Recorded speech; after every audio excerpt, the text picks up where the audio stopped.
करता है। मैं आपको संक्षेप में बताऊं, एक टोडल मल थे। टोडल मल की माँ रोज कहती, बेटा तू मेरा कर्जा नहीं उतार सकता। एक दिन टोडल मल को गुस्सा आई, बोली माँ आज मैं तेरा कर्जा उतार दूंगा। बोले ठीक है। माँ थोड़ी बीमार थी, रात्रि को टोडलमल को अपने कमरे में सुलाया और बोला, बेटा तू नीचे बिस्तर में लेट, मैं ऊपर बेड में लेटूंगी। बोले ठीक है। रात को माँ को प्यास लगी, टोडलमल से पानी मंगाया, टोडलमल पानी लाया, एक गिलास लाया, माँ ने उसे भी थोड़ा सा पिया और रात को लुढ़का दिया ठंड के दिन। फिर दोबारा मंगाया, फिर लुढ़का दिया।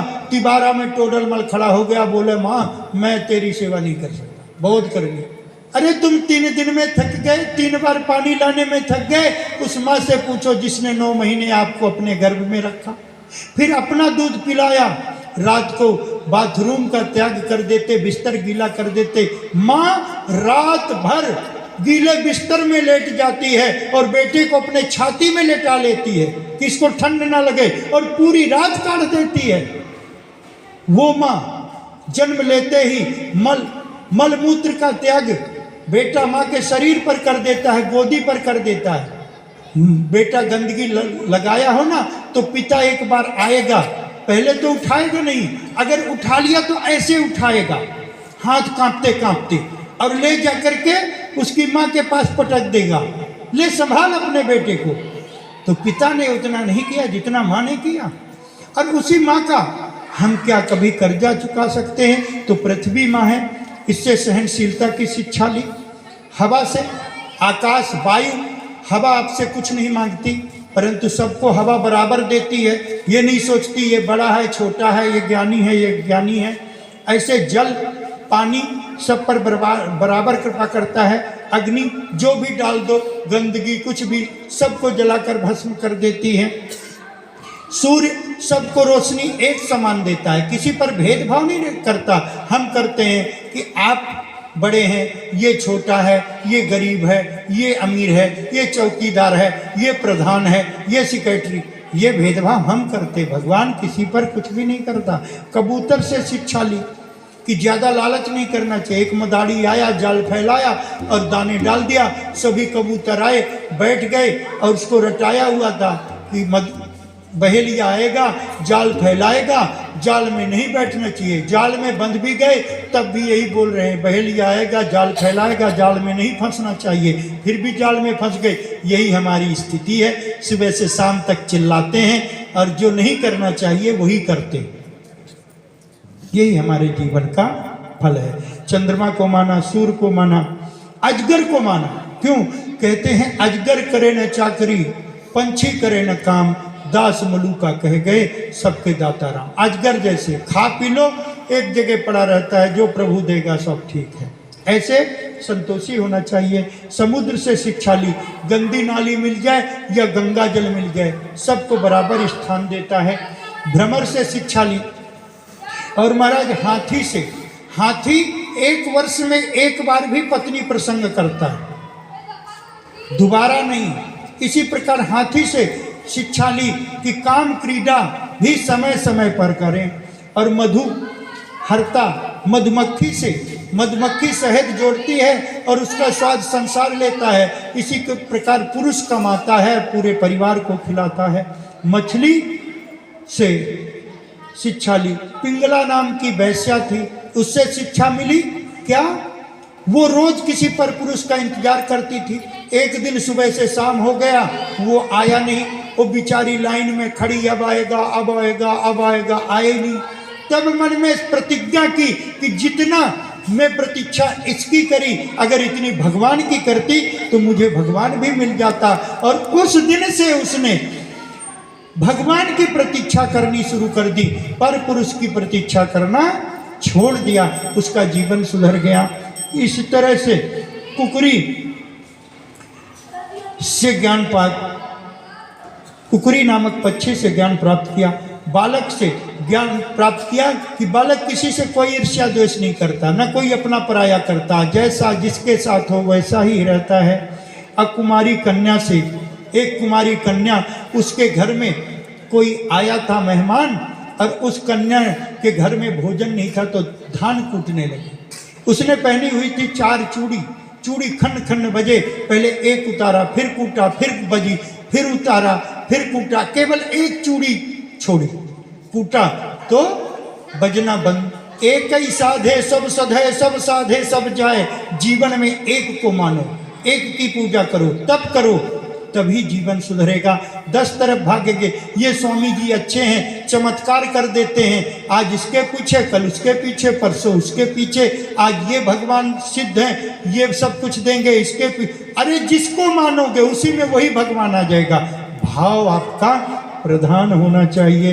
इस प्रकार से महाराज कुमारी कन्या को गुरु माना, बाणकर्ता को गुरु माना, सर्प को गुरु माना। एक सर्प था एक पेड़ में, तो जब भी कोई जाए तो काटने के लिए दौड़े, लोग भाग जाए। गुरु जी आए, गुरु जी ने समझाया कि भाई किसी को काटा मत काट, तो बोले ठीक है। सत्संग का प्रभाव पड़ा, काटना बंद कर दिया। तो लोग आए तो उसको पत्थर मारे, डंडा मारे। फिर 4-5 दिन बाद गुरु जी आए तो देखा तो खून से लथपथ।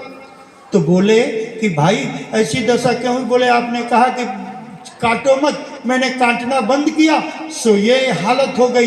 बोले भाई काटने के लिए मना कराया है, फुफकार मारने के लिए मना नहीं किया। कम से कम फुफकार तो मार, डरा तो। इसलिए जरूरत से ज्यादा सीधा बनना भी ठीक नहीं है। सठम साठम समाचरित, दुष्ट के साथ दुष्टता करना नीति है। परशुराम जी के एक हाथ में शस्त्र था और एक हाथ में शास्त्र था। फरसा भी रखते थे और पुराण भी रखते थे, तो इतना सीधा भी नहीं बनना चाहिए। ऊंचे ब्राह्मण हो, क्षत्रिय हो, वैश्य हो, शूद्र हो। लोग कहते ब्राह्मण हो के झगड़ा कर दिया। अरे ब्राह्मण को कोई पीट रहा है और ब्राह्मण झगड़ा न करेगा तो क्या करेगा? हैं? तो इतना सीधा भी नहीं बनना चाहिए, दोनों काम होने चाहिए। तो कहते हैं इस प्रकार से 24 गुरुओं से विविध प्रकार की शिक्षा ली। और महाराज इसी क्रम में आगे बद्ध कौन है और मुक्त कौन है? कहते हैं जो संसार से फंसा हुआ है वो बद्ध है, बंधा हुआ है। और जो संसार में रहते हुए भी संसार का नहीं है, अर्थात आकर्षित नहीं है, वो मुक्त है। फिर कहते हैं सत्संग की महिमा का वर्णन किया और प्रभु का हंसावतार का वर्णन करते हुए भगवान में चित्त को स्थिर करने का उपाय बताया कि भगवान पर चित्त कैसे स्थिर होगा। भक्ति ध्यान आदि योगों का वर्णन किया, भगवान की दिव्य विभूतियों का वर्णन करना और भक्ति योग के साथ नियम आदि का वर्णन किया और कामी पुरुषों के लक्षण बताए। भिक्षु गीत के माध्यम से अवधूत द्वारा सहनशीलता का वर्णन किया। सांख्य आदि शास्त्रों का वर्णन करते हुए कृष्ण उद्धव संवाद के अंतिम बात पर पुनः भक्ति योग का वर्णन करते हैं। और महाराज यहाँ यदुवंशियों के संहार की कथा, यदुवंशियों के संहार की कथा का वर्णन करते हुए श्री सुखदेव जी कहते हैं परीक्षित सावधान, आज प्रभु अपनी लीला परिपूर्ण करने जा रहे हैं। तब कहते हैं श्री कृष्ण अपने परिवार वालों को प्रभास क्षेत्र समुद्र के किनारे लेकर के गए। पश्चात सभी से दान धर्म करवाया। इसके पश्चात सभी ने मधुरस का पान किया। मधुरस समझते हैं? बहुत समझदार लोग बैठे हैं। मधुरस का पान किया और मधुरस पान करके सभी नशा में धुत हो गए।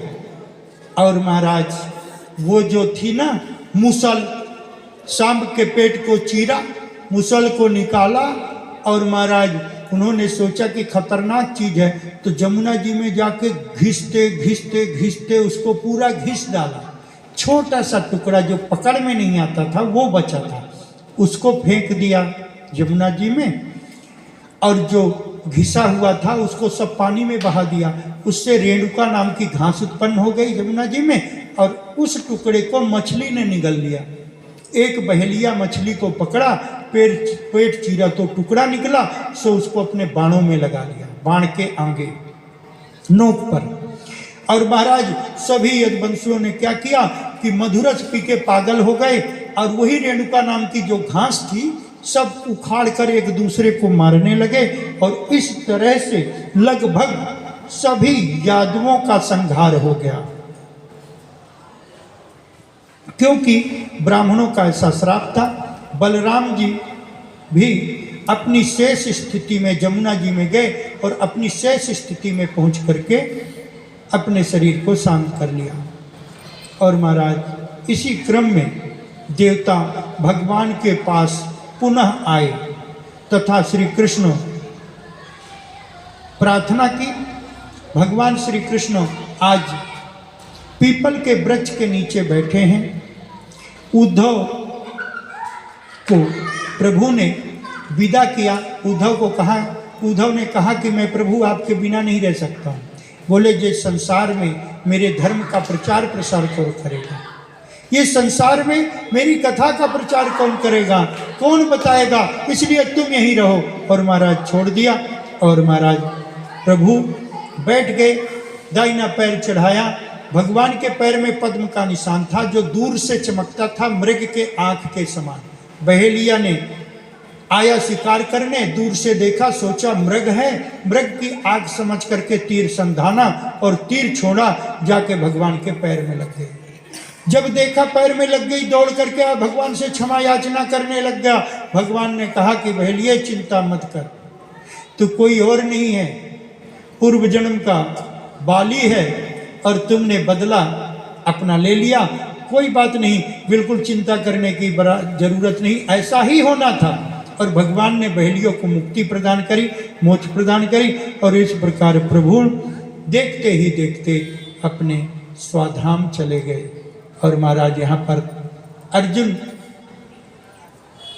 को भगवान ने अपनी जो रानियां थी उनको कहा कि लेकर के इनको तुम अपने साथ ले जाओ। और भगवान स्वयं बीच रास्ते में जो है भील बन करके अपनी गोपियों को लूट लिया, लेकर के चले गए और अर्जुन खाली चले गए।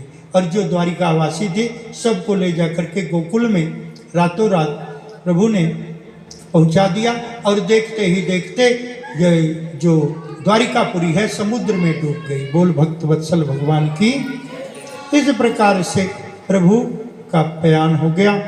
और महाराज जो कथा सुना रहे थे श्री सुखदेव जी महाराज, श्री सुखदेव जी महाराज प्रणाम किया और प्रणाम भगवान को प्रणाम करके परीक्षित से कहते हैं, परीक्षित कलयुग में राजा अनेक प्रकार के होंगे, धर्म होंगे, सब इसी तरह से चले हैं। कलयुग में केवल नाम संकीर्तन से ही सबका कल्याण होगा। नाम की महिमा बताकर महाराज परीक्षित ने प्रणाम किया और सुखदेव जी देखते ही देखते चले गए। बोल भक्त वत्सल भगवान की।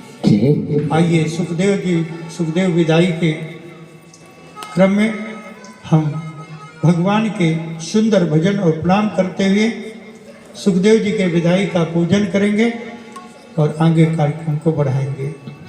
हरि की कथा सुनाने वाले, हरि की कथा सुनाने वाले, तुमको लाखों प्रणाम, तुमको लाखों प्रणाम, तुमको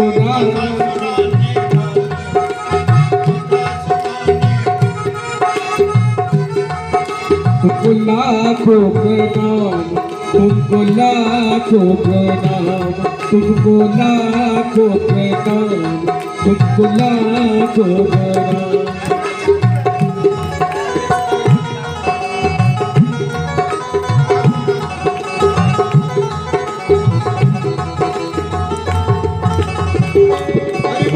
कथा सुनाने वाले हर की